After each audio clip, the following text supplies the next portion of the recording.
Le bilan des inondations meurtrières en Espagne s'est alourdi à au moins 158 morts. Il y aurait, selon les autorités, des dizaines et des dizaines de personnes portées disparues. Le bilan du bombardement russe sur un immeuble à Kharkiv s'est alourdi à 3 morts et 35 blessés. L'armée russe a par ailleurs revendiqué la prise d'un nouveau village dans la région de Donetsk. La Corée du Nord a procédé à un nouveau tir de missiles balistiques. Pékin et Séoul sont inquiets. Kamala Harris et Donald Trump se sont rendus dans plusieurs États clés, à moins d'une semaine d'une élection présidentielle américaine qui s'annonce historiquement serrée.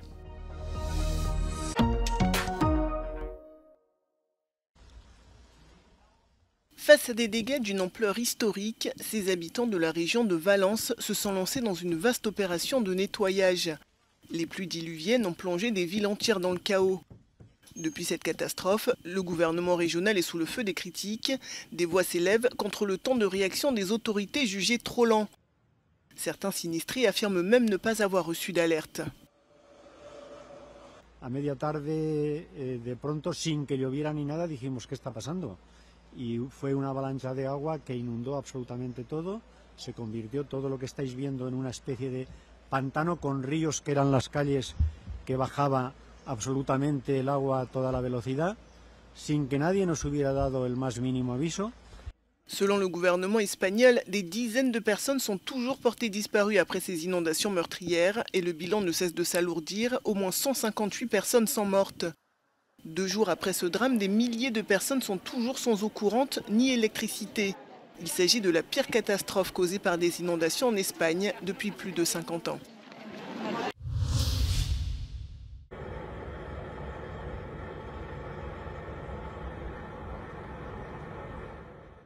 Les inondations dramatiques en Espagne rappellent que l'Europe n'est pas épargnée par les phénomènes météorologiques extrêmes.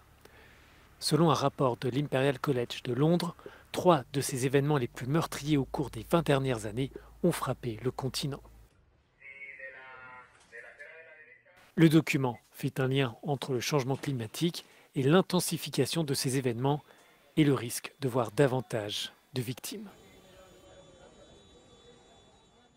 Well, we can't say that extreme weather events are caused purely by climate change. We know that the severity of them is massively enhanced by climate change. Les canicules de 2022 et 2023 ont fait près de 90 000 victimes en Europe, selon le rapport. Toutefois, les chercheurs restent aussi prudents sur les chiffres. Ils soulignent qu'il est plus difficile de mesurer la mortalité provoquée par une vague de chaleur que dans le cas d'inondations. En revanche, il existe des solutions pour prévenir ces catastrophes. We should be able to prepare for these events. So if you've got heat waves, we should be able to have early heat warnings to tell people not to go out, to try and stay in cool places, to drink more water. When there's flooding coming, we know that we can issue flood warnings, and if people follow those flood warnings and they may have to evacuate the areas that are likely to be affected, it can take them out of harm's way and it can massively reduce the mortality from these events. Ce rapport est publié quelques jours avant l'ouverture de la COP29, la conférence internationale sur le climat. L'ONU a d'ailleurs rappelé que selon la trajectoire actuelle, l'augmentation de la température devrait dépasser 3 degrés avant la fin du siècle.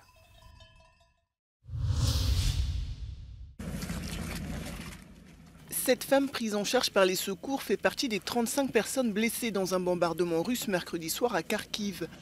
Les secouristes ont également sorti les corps de 3 personnes dans les décombres, un homme et 2 garçons âgés de 12 et 15 ans. Une bombe aérienne guidée aurait frappé cet immeuble résidentiel selon les autorités ukrainiennes. Une arme très puissante, pouvant peser plusieurs tonnes et dont la Russie a il y a quelques mois accéléré la production. Située dans le nord du pays, à moins de 30 km de la frontière russe, Kharkiv, 2e ville d'Ukraine, est régulièrement la cible de tir de l'armée russe. Une armée qui poursuit sa progression et qui a revendiqué ce jeudi la prise d'un nouveau village, Yasna Poliana, situé dans la région de Donetsk, dans l'est de l'Ukraine.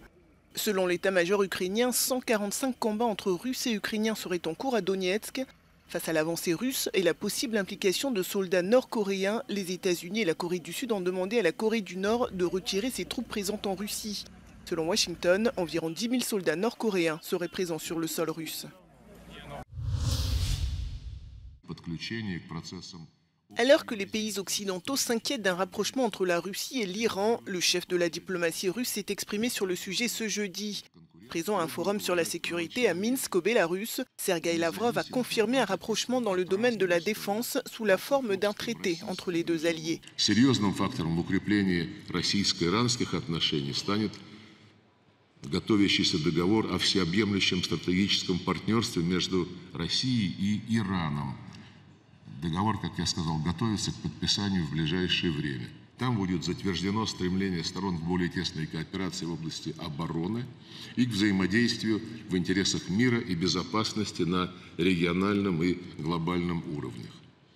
Il y a quelques semaines, les États-Unis avaient accusé l'Iran de fournir des armes à la Russie pour sa guerre en Ukraine, un conflit dans lequel serait également impliquée la Corée du Nord selon Washington. Le président du Bélarus, allié de Moscou, réfute ces accusations et appelle à des négociations. Почему ухватились за неких северокорейцев и прочих, хотя на линии фронта ни россияне, ни украинцы, ни мы их там не видим? А как помогает там Северная Корея, Беларусь, об этом знают только Россия и мы. Но это грозит эскалацией. Они раздувают этот факт. Они его раздувают для чего? Чтобы окончательно надавить на Европейский Союз и увести войска НАТО в этот конфликт. В противном случае будет поражение.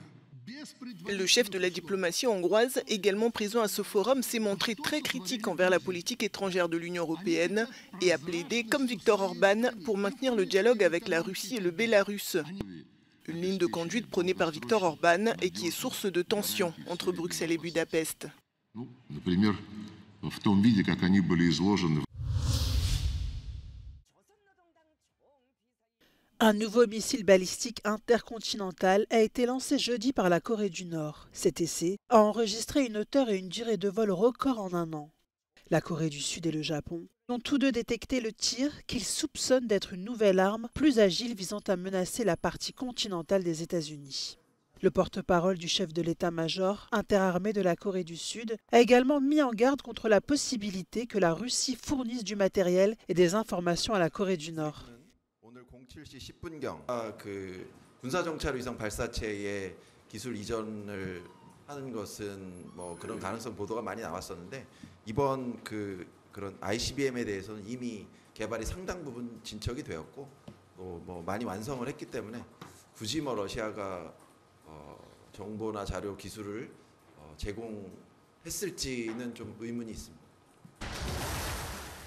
Cette déclaration intervient alors que Washington a averti que des troupes nord-coréennes portant des uniformes russes se dirigeaient vers l'Ukraine. L'Allemagne a annoncé jeudi la fermeture des 3 consulats iraniens sur son sol en réaction à l'exécution en début de semaine de Jamshid Sharmad. Le dissident iranien naturalisé allemand était depuis plusieurs années en prison, accusé par le régime de terrorisme. Wir haben Teheran immer wieder unmissverständlich klargemacht, dass die Hinrichtung eines deutschen Staatsangehörigen schwerwiegende Folgen haben wird. Daher habe ich entschieden, die 3 iranischen Generalkonsulate in Frankfurt am Main, München und Hamburg zu schließen. Dankeschön. Ces fermetures vont affecter une trentaine d'agents consulaires. L'Allemagne maintient en revanche l'ambassade d'Iran à Berlin et sa propre ambassade à Téhéran, indiquant ne pas vouloir fermer les canaux diplomatiques pour continuer à défendre les autres Allemands détenus en Iran.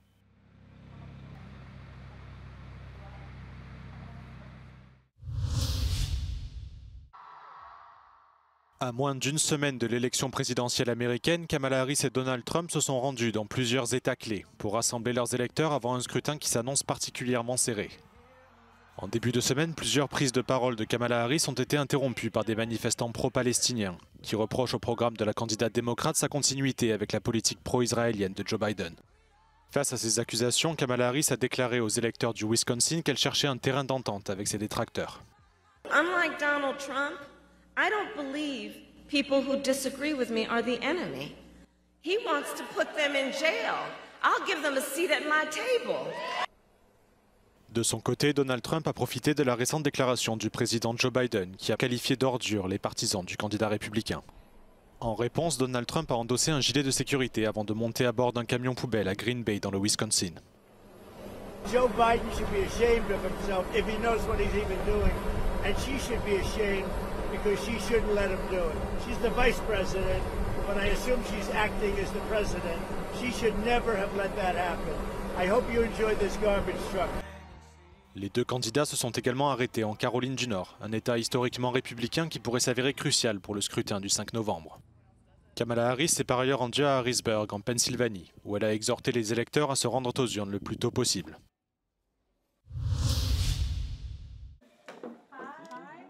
Le Premier ministre suédois et son homologue danois se sont rencontrés pour discuter d'une solution commune face à la montée de la criminalité et des violences liées aux gangs dans les deux pays. L'année dernière, la Suède a connu une recrudescence des fusillades et des attaques à la bombe commises par des gangs. Une violence qui a ensuite traversé la frontière pour atteindre le Danemark et la Norvège. Les autorités affirment que de nombreux gangs suédois recrutent des adolescents dans les quartiers défavorisés à forte population immigrée. Der desværre en meget tæt sammenhæng mellem udlændingepolitik og kriminalitetsbekæmpelse i dag.